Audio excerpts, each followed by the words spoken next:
Hello people, welcome to Kumari kitchen. మరి ఈ రోజు special recipe veg fried rice. Restaurant style veg fried rice ఎలా తయారు చేసుకోవాలో చూసేద్దామా?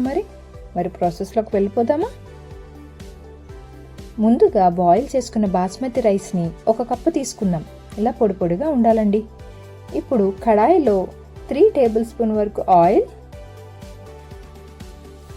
ఆయిల్ హీట్ ఎక్కిన తర్వాత స్పైసెస్ని కూడా యాడ్ చేసేసాయండి.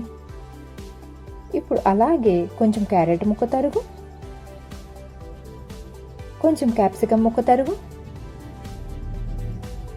అలాగే బాయిల్ చేసుకున్న గ్రీన్ పీస్ని కూడా యాడ్ చేసేసేయండి.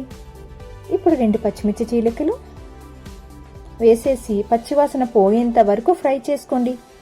బాగా ఫ్రై అయిన తర్వాత ముందుగా పక్కకు పెట్టుకున్న బాస్మతి రైస్ని కూడా యాడ్ చేసేసేయండి. ఇప్పుడు కొంచెం బ్లాక్ పెప్పర్, కొంచెం వెనిగర్, అలాగే రుచికి సరిపడా ఉప్పు కూడా యాడ్ చేసేసేయండి.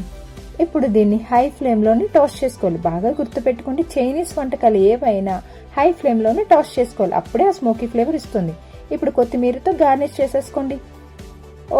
కలిపేసి ఇంకంతే అండి, స్టవ్ ఆఫ్ చేసేయడమే.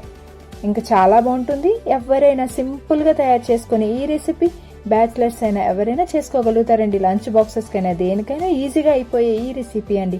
ఇంకా సర్వ్ చేసేసుకోవాలండి. మరి నచ్చిందా మీకు? మరి ట్రై చేస్తున్నారా? మరి ట్రై చేస్తే పక్కాగా కామెంట్ చేయండి. Please subscribe to my channel. Thank you.